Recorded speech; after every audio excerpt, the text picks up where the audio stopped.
there was a castle, and in it lived a royal family. And what happened to that family, nobody knows. My mother was the only witness, and that's all she told me. My mother died exactly 8 years ago, and on the day of her funeral, it poured with rain.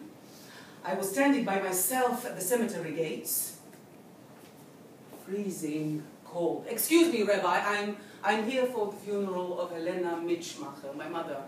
Helena, yes, and he with his megaphone, the funeral of Helena Mitschmacher will now leave. Just a minute. There's only you. Yes, why is anything the matter? Excuse me, ma'am, but we need people. We need at least 10 men for the prayer. Rabbi, she needed people when she was alive too, but there weren't any. And he with his megaphone, Moschele, gib her hier. Geh, sog Yankele, soll sagen Schimmele, soll zusammennehmen in Minyan jetzt, and tell them to hurry up.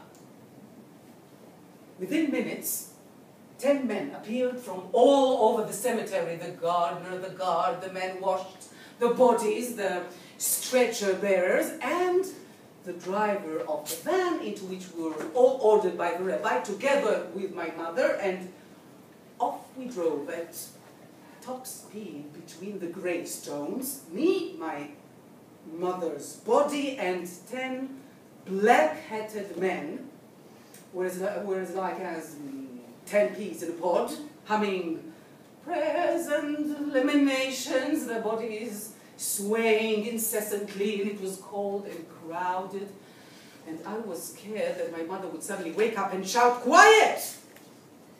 Who are you humming to? He's deaf. He hasn't heard a thing for years."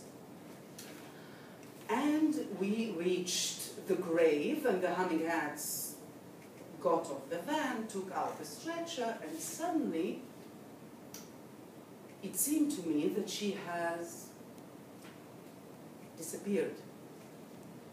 It seemed to me that her body was gradually shrinking and vanishing under the shroud, and they, as if to prevent her from vanishing completely, raised their voices and sang, "Oh Lord, who art full of compassion, all of them together with a loud voice, not one, 10, and they wept, and the notes bursting from their throats flooded the cemetery. All the funeral cottages around us halted. People stopped weeping, stared at us in silence, and the notes went higher and higher, and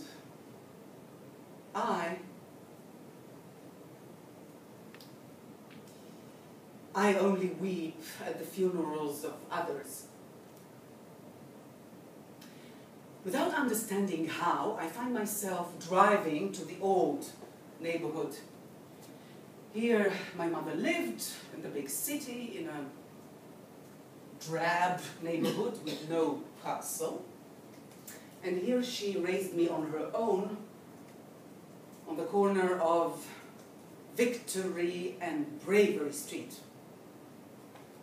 Today it's called Peace Boulevard, Shalom Boulevard. Mama used to say, victory, bravery, peace. What a cheerful nation. One day, when I was a child, I was going down the street with my mother, and as we turned to General Moshe Dayan Street, a young man came up to us and asked, "Excuse me, ma'am, are you from around here?" "No," Mama replied, "I'm from there." She didn't point anywhere. "Excuse me, what street is this?" "This is Yarushkovchak Street." Well, the man looked around for a moment and then says, "But ma'am, It says over there that it's General Moshe Dayan Street. Yes, well, everyone has his own heroes. And we crossed the street, and I wanted the earth to open up and swallow me. I prayed that we'd get run over. What I actually wanted is for her to die, so I could grow in peace and quiet without being embarrassed in some kibbutz orphanage with green grass, yellow sun, red roofs. The walls in our neighborhood are peeling. Here and there you can see old wooden shutters, unending clothesline with underpants and underpants and old sheets hanging from them. Everything's neglected. And on the corner used to be the neighborhood bank. Shalom, I want to open an account, a saving account for the child so she can go to the university. Yes, yes, madam. What's the name? Oh, the name of my daughter? Elizabeth. No, madam, no, no. Your name, yours, not the child's.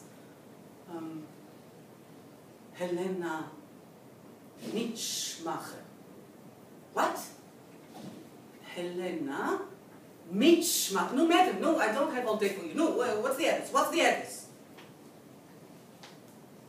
Auschwitz. Block 2, opposite the crematoria. You see, sir, sometimes I'm in Warsaw, sometimes I'm in Buchenwald, but in the end, I'm always in Auschwitz.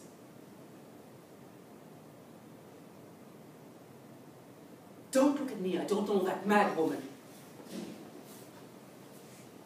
When I was a child, they used to call our street the Lunatic Street. There lives Mr. Pshigurski, who walks down the streets, asking himself in Yiddish, Daddy, where am I? Daddy, where am I? And answers, I know, this is Bergen-Belsen, this is Bergen-Belsen. And over there, Zila, the greengrocer's wife, is running down the path, barefooted, shouting, my son won't ever die! Mommy won't let you go into the army and be a hero! My son won't ever die! And Kenya, the neighbor, shouts at her from upstairs, you be quiet already! And Zila replies, you go to your dead! You will have some quiet there! And Kenya curses in Polish, closes her shutters. Sometimes in the middle of the night, somebody shouts from their sleep in German, halt, raus! And down in the street, Sarah Le Fata Morgana starts running from yard to yard, waving her arms. It's Eichmann, I can hear Eichmann. We must catch Eichmann, we must, till she despairs and goes back to her bench. And I run to Mama, shaking all over, and she says, yes, well, that's how it is, Elizabeth. That's how life after death is. You can't understand.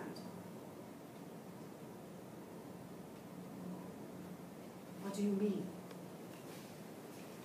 Well, in this world, there are good people, bad people, and people from Auschwitz.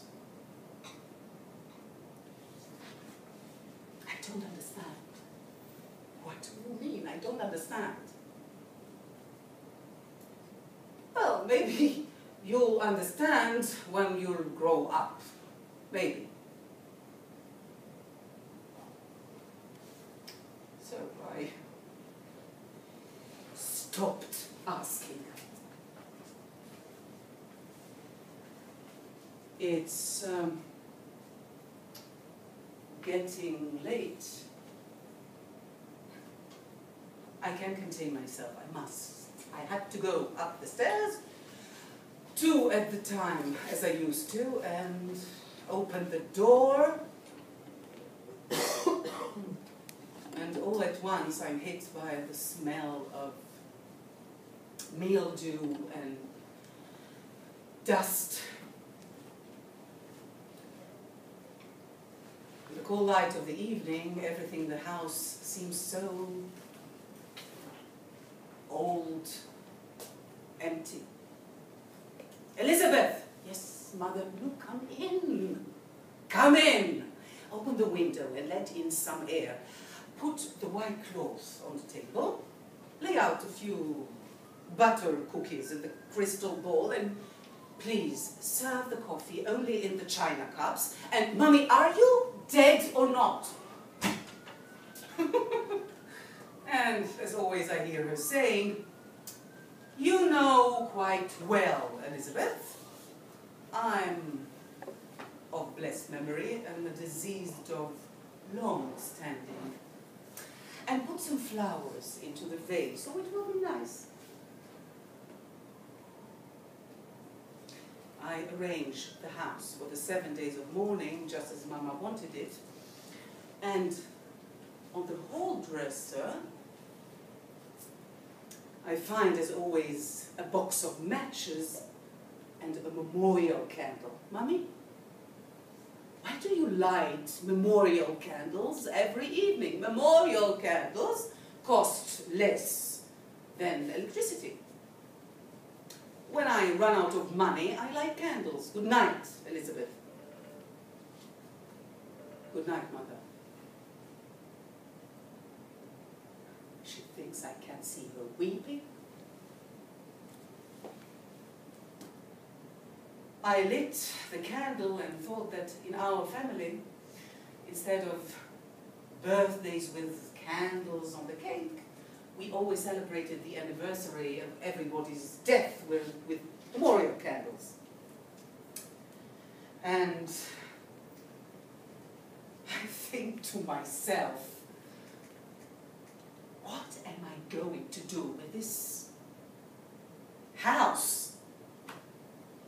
From the kitchen cupboards, I'm backed by burnt dishes, burnt pans, little dishes, little pans, a little frying pan for one omelette, plates for two, cutlery for two, glasses for two. One falls from my hand and smashes.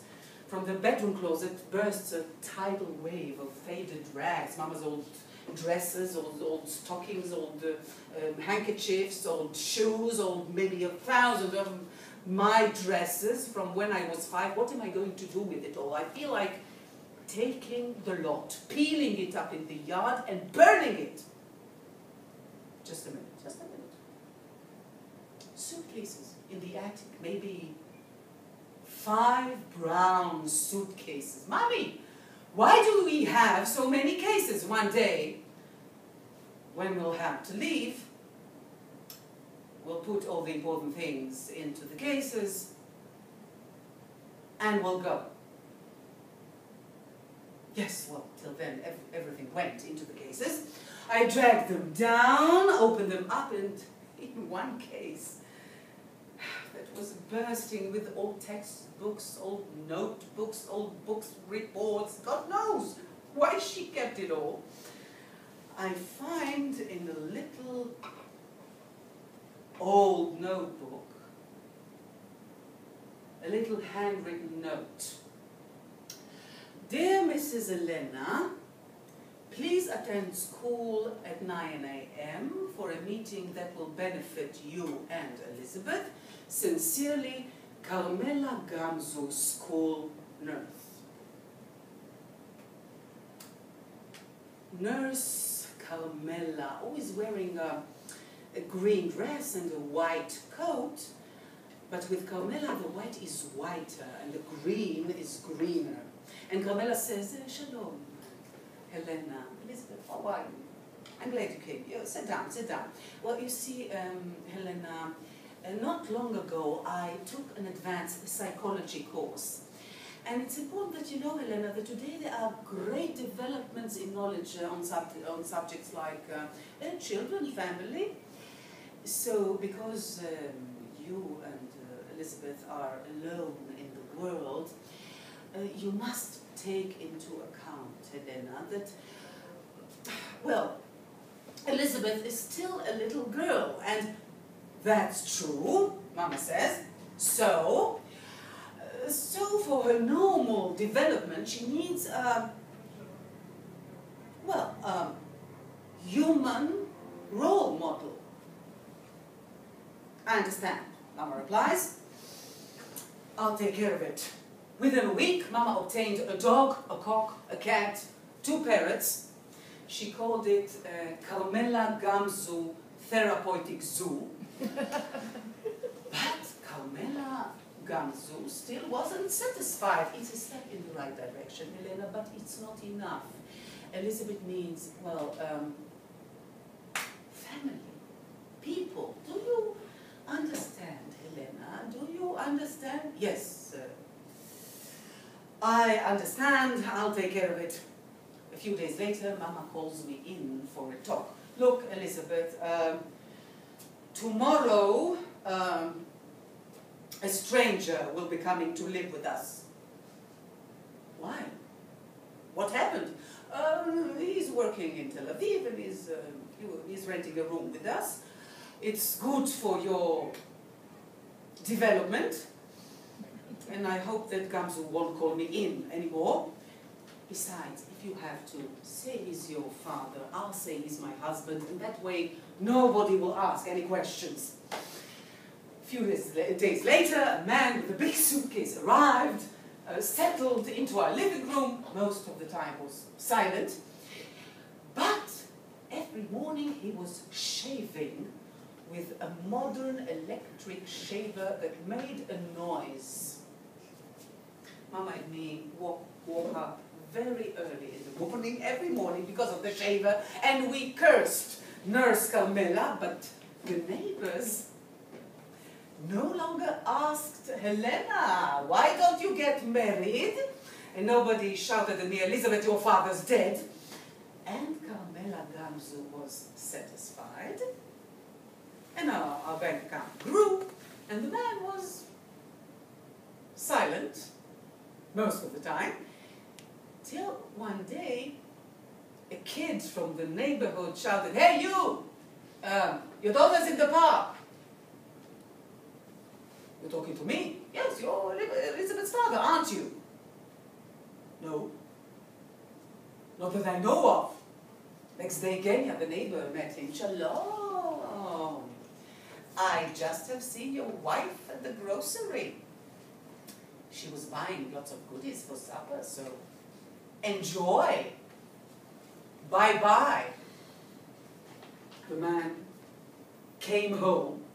I don't understand. The neighborhood of lunatics, they fixed me up with a daughter, a wife, and a damn zoo. I hate animals. He got up, took his things, fled the apartment, and he was in such a hurry that he forgot his shaver.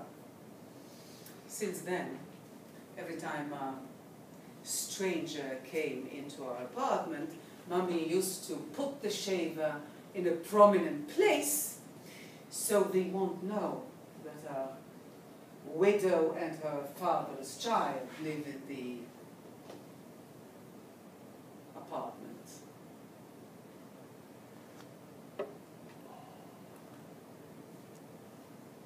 In another suitcase, I come across crumbling photographs of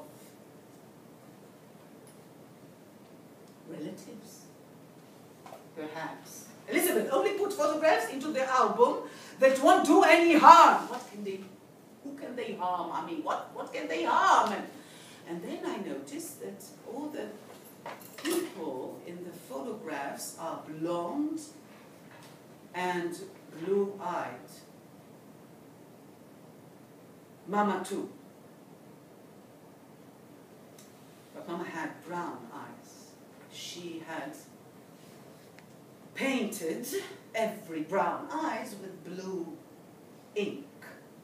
All the rest, Elizabeth, are in the chocolate boxes. Why chocolate boxes? Because that's why you hide people who've got chocolate-colored eyes and hair. Just to be on the safe side, Elizabeth, to be on the safe side. I think it's already 2 in the morning, and then suddenly a knock on the door. Elizabeth! I saw a light. I knew it was you, so I came to see what's happening and bring you a little soup for tomorrow. Genya. Our neighbor Genya, with the same blue robe, standing there. The light from the candle is illuminating the number on her arm that's cradling a big pot of soup. Shalom, Genya. I'm sorry, Genya. Thank you, Genya, but I have no appetite. I know, darling, I know. That's how it is with morning. You can't eat, you can't sleep, I know. After all, I'm an expert in mourning. But tell me, Elizabeth, why didn't you invite me to the funeral? And why didn't you invite all the family to be with you in the 7 days of mourning? Elizabeth, Genya, sorry, what are you talking about? I am all her family. And what's all this mess you've made? What are you looking for?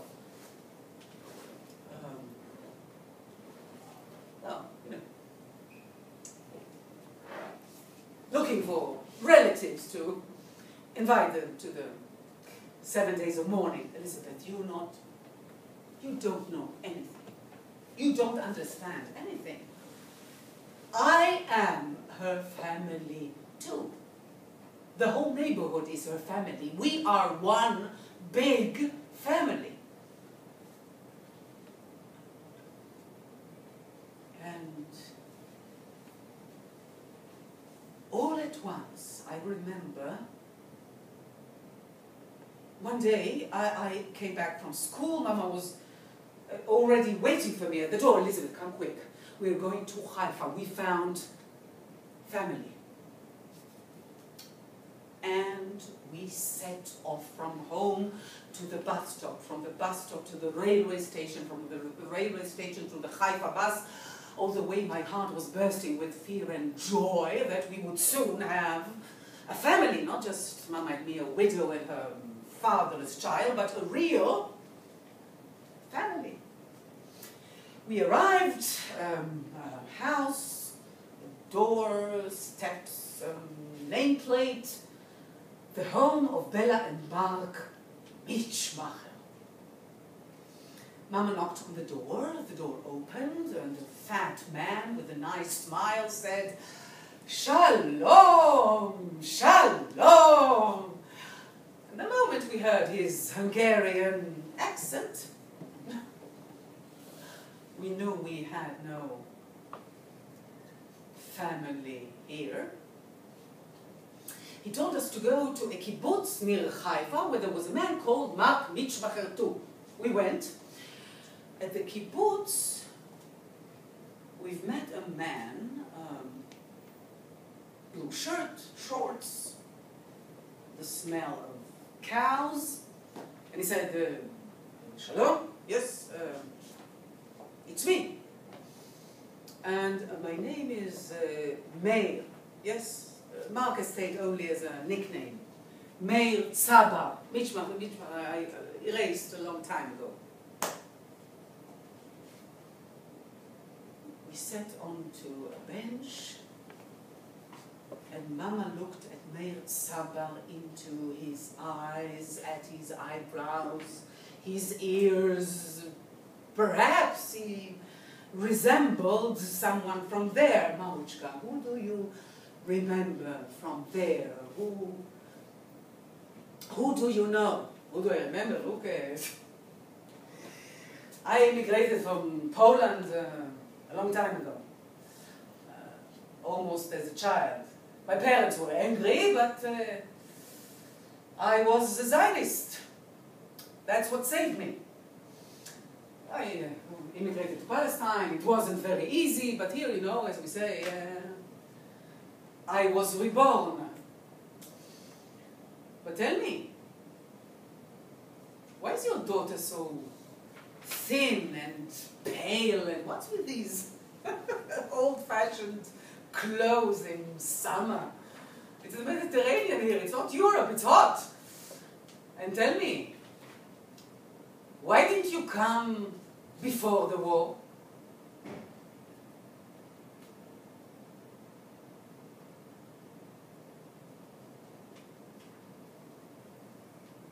Mama was still mumbling names I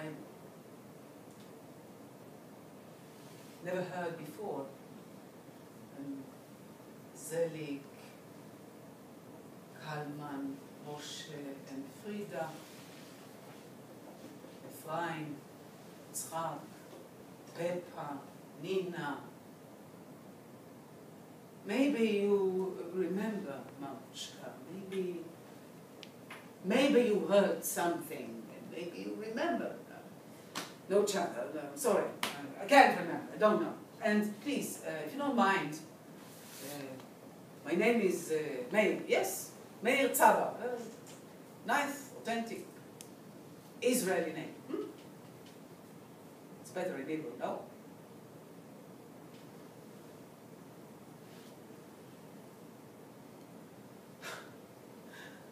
The way home was long and dark.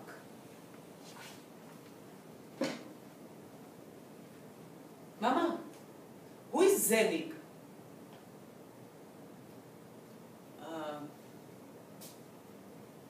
It's a man who died.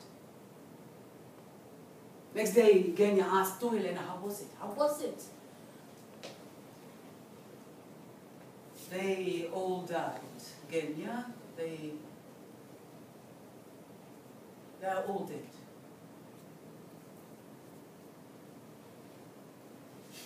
It didn't look for family again. But we had Genya, and we had Ita, Zosha. I can see them now.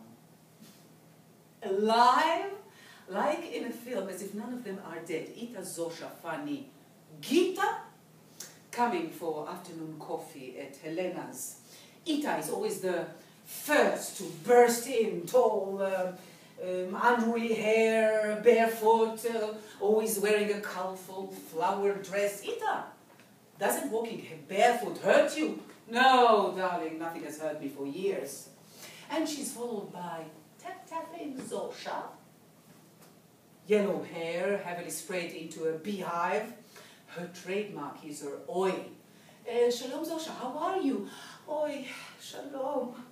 Always hugging a tiny white purse full of tissues, her kit for mopping up tears. And third in rolls Gita the Rebbetzin, the neighborhood rabbi's wife. The good souls of the neighborhood like to relate, but there she was secular. Even worse. And the blue kerchief on her head is not because of religion, but because of her boldness.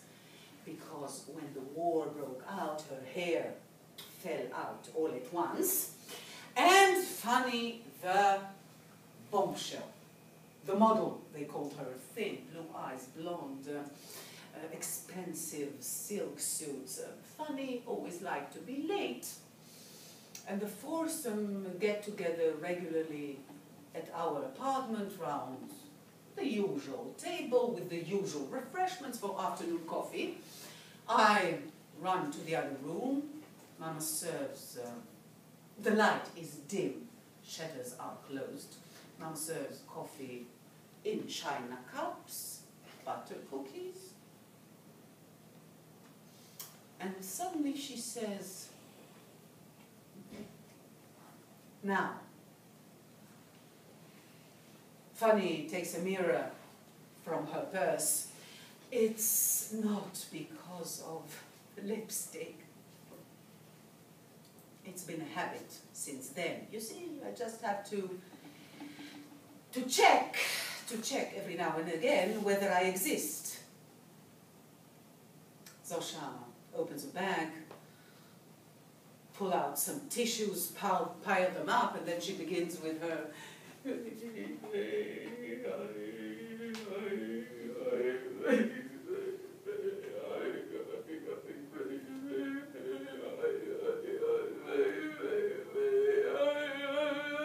till the very last tissue.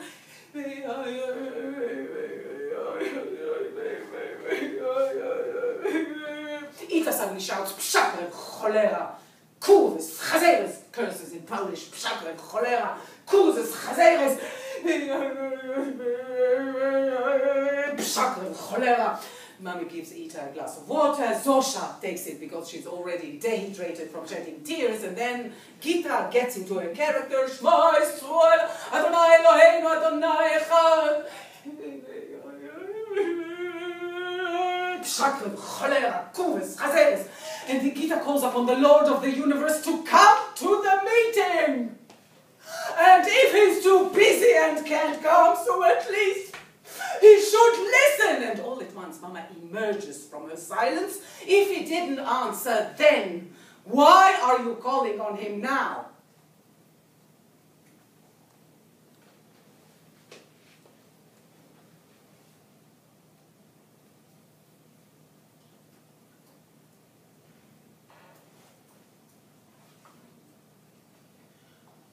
I don't want God in my house.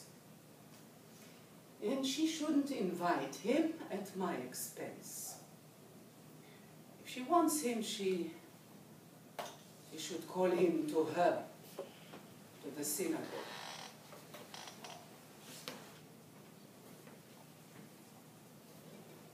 Now they are all ready for the final.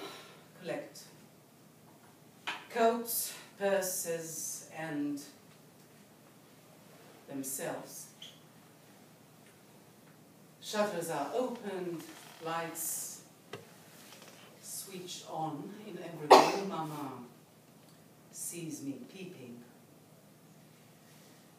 What do you know, Elizabeth? What do you understand from everything you've seen?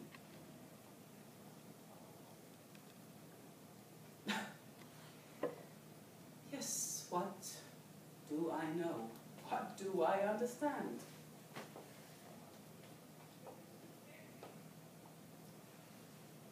Mommy?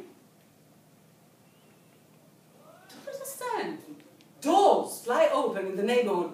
Women run to one another, kisses, cries, tears. They've got him, they've got him, they've got him, they've got Eichmann, they've got Eichmann, they've got... Eichmann has come to the neighborhood. Excuse me, madam, where is Eichmann trial? What are they saying on the radio? Have they said on the radio that I've got to come and give evidence? Sir, where is Eichmann trial? Have they said on the radio that I've got to come and give evidence? Sarah Le Fata Morgana, always with her little radio in her hands, walking the streets restlessly until she collapses onto the park bench. They say she's an orphan, that she is sick, that she hallucinates. We kids were convinced that she is a prophetess. Or at least a witch. Saleh, how is Eichmann? They've got Eichmann, they've got Eichmann. Saleh, Eichmann is behind you. Saleh jumps, yells, trembles like a wounded animal. Ah! Saleh, haven't you heard? They said on the radio that you've got to come and give evidence. At long last, they said that I've got to come and... Hava Nagila Hava Betima Melech Dava. Saleh is stupid, Saleh is crazy. Saleh starts running, catches hold of the boy. You are Fata Morgana! Everything's Fata Morgana! Saleh, Fata Morgana, Eichmann's Fata Morgana. Everything's Fata Morgana. Everything's Fata Morgana. Everything's Fata Morgana. Everything's... We get scared. Run home and tell that Charlie is kidnapping children, casting strange spells on them. The parents want to get rid of the nuisance, expel the mad woman from the neighborhood, and only Mama shouts, They should let Sarah give evidence at Eichmann trial. She's not mad. Day and night, the Mama writes to the authorities asking them to let Sarah testify at Eichmann trial. Dear sir, Sarah doesn't have to say a word on the stand. If you just let her stand there, the whole world would see what a Holocaust Eichmann wrought into her soul. Dear Mrs. Elena, for your information, Sarah is not of sound mind, so she cannot be asked to testify. Dear sir, for your information, anyone who remained of sound mind after Eichmann is abnormal and should not be asked to testify. Mama consults lawyers, adding legal reasoning for her request, sending letters to the Prime Minister, but nobody asked Sarah to testify. Still, Eichmann was sentenced to death by hanging. Excuse me, madam. They wouldn't let me give evidence, so at least can I hang him? Hang him! Sarah is running in the streets. God, God, boss, take me far away, take me to hang him! Mommy runs to the police station. Look, it's not Fata Morgana, it will come to a bad end. I'm telling you, it will come to a bad end. The police says, well, madam, please calm down, take it easy. It's happening a lot just now. Sarah is not dangerous. She's just a poor, unfortunate woman. Mama, run. Mama. No, she's not running. I think she passed out. The police gave her water and a slap and sent her to the doctor for a tranquilizer. Mama, run to the clinic. Please, I'm here. Not for me. I'm here for Sarah. Sarah needs pity. Treatment, please do something. Madam, go away. Stop creating a disturbance. Quiet, go away. Mama is running in the streets. Please, you must do something. You must do something. You don't see what's happening. You must help Sarah. You're not doing anything. You are not normal. Mommy, please come home. Come home. I beg you, quiet. Come home.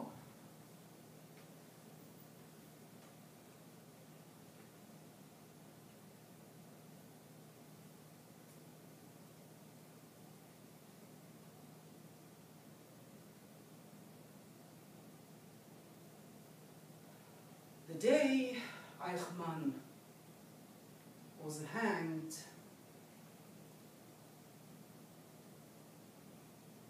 Sarah took her own life. Mama didn't go to the funeral.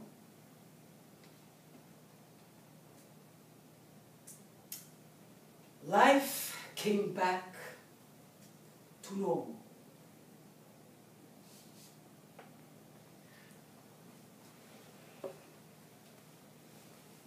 After the 6 days war, new people came into our neighborhood. They wore sandals, shorts, undershirts, no ties. They had a language. Hey man, come on, trust me, you're the man. They've got wars and heroes, not silence, like us. Stories about their soldier father, pilot father, grandma pioneer, mother underground fighter. They all got a glorious past, and every Saturday they hike the countryside and know every hill and every valley. Mama used to say that in our neighborhood, there are actually two neighborhoods. One is called Poland, and Poles live there, and the other, the land of Israel, where real Israel live. And one day, just as Mama had hoped, I landed a boyfriend from the land of Israel. His name was Uriel Komem. Nice, authentic Israeli name. And when the Komem family celebrated Independence Day, they used to invite all their friends to their garden to sing Israeli patriotic songs, and they invited me too. And of course, Mother asked for a personal invitation to the event so that Elizabeth won't have to go alone in the dark. And at the evening of the festivities, Mama and I on the Komem family lawn. On the grass were sitting people with unruly hair, khaki clothes, sandals, and only Mama stands erect on the lawn with shiny red suit and a bunch of red roses. Uriel's father comes over, cordial, masculine, suntanned, shalom. My name is She'altiel Komem, and who are you? I am Helena, like lambs to the slaughter. Excuse me? Helena, like lambs to the slaughter. You must know that. Like lambs to the slaughter. We went home alone. I walk quickly, blinded by anger, leaving Mama behind me in the dark. Next morning, Mama's in the kitchen, frying an omelette. Good morning, Elizabeth, as if nothing had happened. I threw a few things into a little brown suitcase. Elizabeth, what are you doing? I'm going away. I'm leaving. I've had enough. Why? Why? Where to? I'm going to live, I'm going to a kibbutz. I'm going to live with Uriel in kibbutz. Enough. I've had enough. You're not going to any kibbutz. I know them. It's no place for people like us. Why not? Why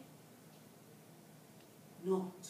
I am me, not crazy like you. Leave me alone for once in my life. I've had enough. You follow me like a shadow, you and all those dead people I don't even know. And Mama Pale shouts at me, you're a fool. Going to the cowshed to work with cows instead of going to study. You have to study to survive.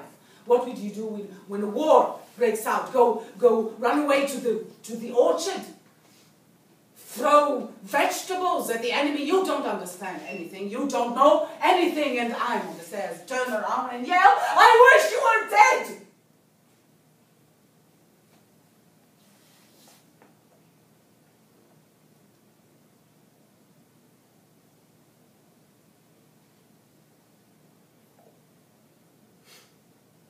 And the echo of my shout has followed me ever since.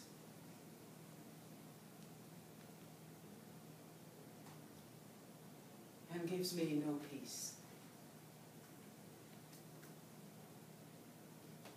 No peace.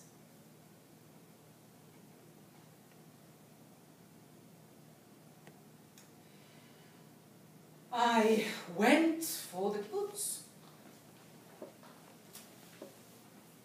Green grass, yellow sun, red roofs, love, fields, cows. And then I came back to the city alone and studied. But I didn't go home and didn't call for years. Only sometimes on holidays. Till one night, a phone call, Mama is in hospital. When I get to the hospital, the doctor calls me in. You see, your mother was brought in a rather critical condition. We didn't manage to get her personal details. How old is she?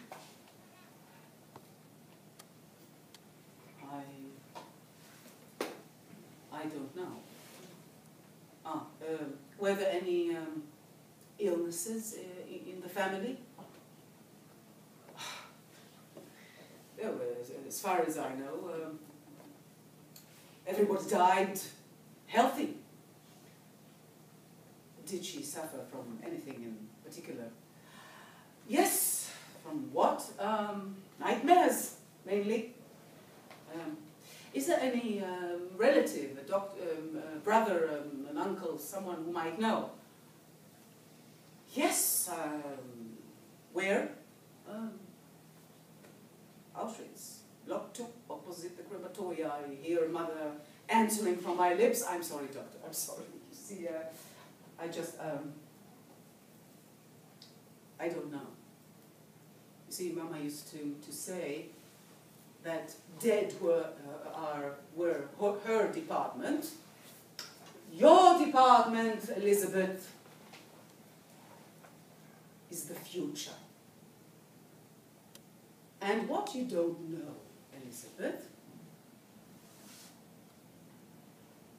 can't hurt.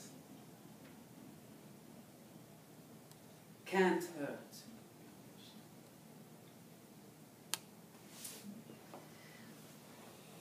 All through the night, I took the house apart, stuffed everything into plastic bags without sorting it out.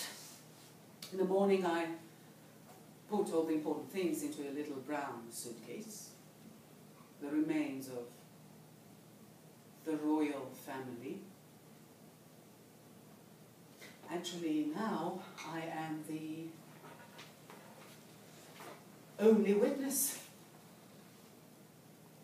I locked the door, picked lots of flowers in the garden and went to the cemetery, and there, on the ground, there was a rose. A red rose. And since then, every year on the anniversary of her death, somebody gets there before me and puts a rose on her grave. And today, at the cemetery, a woman about my age came over and says, you saw her funeral too. There was nobody there. You see, I buried my brother that day, and since then I give her a flower from his bunch. So I see that I'm not alone. And we were silent for a while, and then she asks, is there anything you can tell me about her? And I say,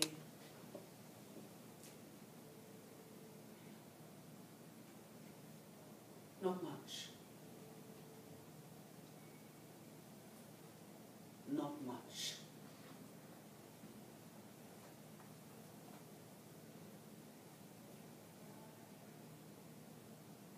Thank you very much.